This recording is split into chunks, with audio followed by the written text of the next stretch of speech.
I really didn't want to have to make a video about this kind of thing, but there's new reason to believe the new LEGO Star Wars could be in trouble. And our worst fears have been realized. Possibly anyway, I'm not trying to crush anyone's hopes and dreams, but I'm just letting you know there's a chance we could have to wait even longer to see the new LEGO Star Wars The Skywalker Saga released. And I'm going to get into the details of this in just a sec, but I still think it's likely we could see some new info on the new LEGO Star Wars at E3, which is just around the corner, just next month. There seems to be some evidence that this is happening. So, before you get alarmed, what's the big issue then? Well, what's the reason I'm making this video? What's the reason we could be in trouble? What's the reason TT Games could be in trouble? Okay, let me explain. Hey everyone, it's Andrew.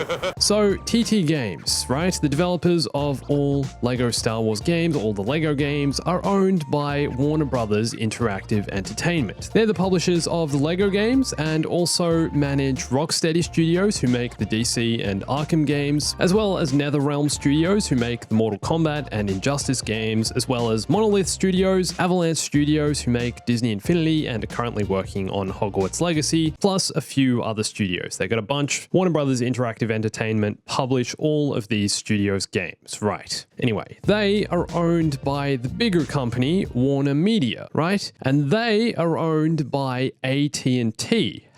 Okay, so basically layer upon layer of subsidiary ownership, right? Stay with me. Anyway, the reason all of this matters and why you'd actually care is because AT&T, the big ones at the top, just decided to merge Warner Media with Discovery Inc. Yes, the guys from the Discovery Channel. Now, the reason for this is to combine Discovery, which is one of the biggest cable-based entertainment companies in the world. They produce a lot of cable entertainment, with Warner Media, which is also, you know, a huge, massive company that does a lot of film, television, and print, right? Massive media company. So they're trying to take these two big companies, Discovery and Warner, and turn them into an even bigger company, combining all their entertainment to start competing with Disney and Netflix. They're trying to compete with Disney and Netflix for watch time and have the best entertainment all in one place, right? Netflix are great with variety and creating their own unique shows, as well as bringing in other shows. And Disney has all the big franchises like Star Wars, Marvel, Pixar, and National Geographic. So AT&T are combining these two companies, Discovery and Warner, to compete with those guys. Okay, wait, but why do you care, right? How does this affect the LEGO games? How does this affect the new LEGO Star Wars? Well, the merge of Warner and Discovery kind of overlooks the gaming side of things, right? It doesn't really deal too much in the gaming side of things, doesn't talk too much about it, and kind of just, you know, leaves it on the side. We're not going to worry about gaming. We're only interested in streaming and shows, right? And that is what might be a problem for new games published by Warner Brothers Interactive Entertainment. The new company will be heavily focused on streaming services and TV entertainment. And although it's likely Warner's gaming side of things will still exist and will just, you know, transition into the new company, there's still a chance that one of three things will happen to Warner's gaming studio. Number one, they get brought into the new merged company and production just continues as usual, nothing changes. Number two, the game studios get valued and assessed and potentially sold off to different publishers, which would delay new games and make new game production very uncertain for the near future. And number three, the worst case scenario. The new merged company decides to shift completely away from gaming and decide to shut down certain studios if they feel they're not bringing in enough revenue, if they're not big money makers, which is what we definitely don't want to happen. I think it's very unlikely this would happen, but you kind of never know with one of these merger deals. Okay, so how does this affect the new LEGO Star Wars? Well, the reason I think the new LEGO Star Wars could be in trouble is because the game combines two IPs, two franchises that aren't owned by Warner. Okay, so Lego is owned by Lego, it's just Lego, and Star Wars is owned by Disney, which are now one of the new merged companies' biggest rivals. So, like I said, AT&T are combining Warner and Discovery to compete with Netflix and Disney in streaming entertainment. So they're going to want to use the big franchises they own and work with, like DC, like Batman, all the characters from this universe, like Harry Potter, and create new projects, streaming shows, movies, and potentially games using all of these IPs, using these franchises. So the problem for TT Games is that although they've created a lot of Warner-owned franchise games like Lego Batman, Lego Harry Potter, they also heavily rely on big licensing deals. Franchises owned by other competitors like Lego Star Wars, like Lego Marvel. TT Games uses the biggest franchises in the world to create their games. They create these licensing deals with them, they make the games, and they're published by Warner. Warner earns the money, but, you know, Disney still gets a cut because it's still a Disney-owned property. Star Wars is owned by Disney. So now that their parent company, the owner, AT&T, is making a huge push to compete with Disney and Netflix, the new merged company might not like the fact that TT Games are literally helping their competitors earn money through the licensing deal. Indirectly, of course, but it's still a huge deal. Now, unfortunately, this does mean there is a chance, a small chance, but a chance that the new Lego Star Wars could be cancelled altogether.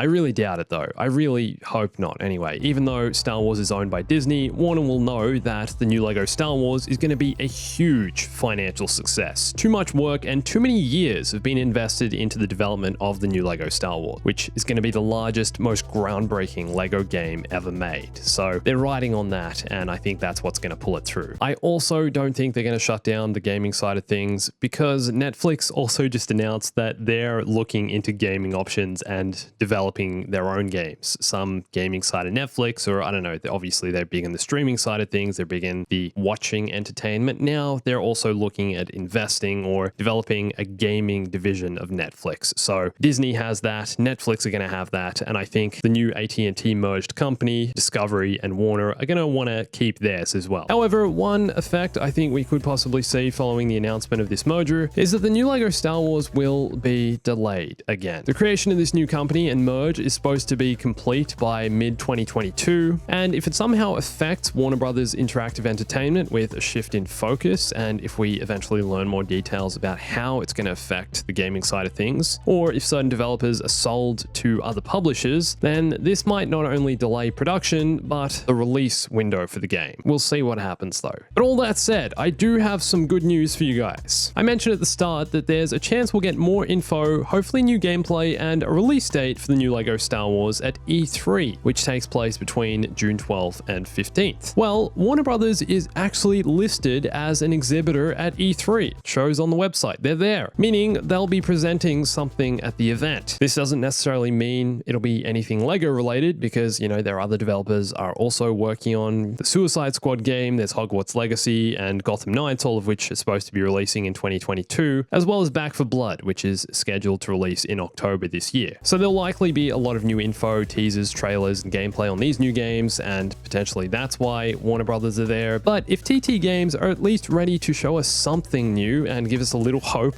keep this long hype train going, which has dwindled and slowed in the past few months, then I think we'll see something new at E3 about the new Lego Star Wars. And if not E3, then it'll likely be Gamescom, which is in August, where last year we had Lego Star Wars The Skywalker Saga gameplay reveal. That's where we saw that. So it's just a matter of when and where. Okay, so now that you've learned this new info about the new Lego Star Wars developers and publishers, do you think this new merger, this new company, will affect the new Lego Star Wars? Will the game get another delay, or will we be seeing any new details revealed at E3? Let me know what you think down below. I absolutely can't wait to see the new Lego Star Wars revealed, as I'm sure you can't as well. So I'll be making lots more videos about it in the lead up to release, and you can watch one of these here as well to keep up with what's the latest. And follow me on Instagram, Twitter, and join my Discord for lots more Star Wars gaming, Lego Star Wars news, updates, and more. And thanks for watching this. My name's Andrew. I'll catch you soon.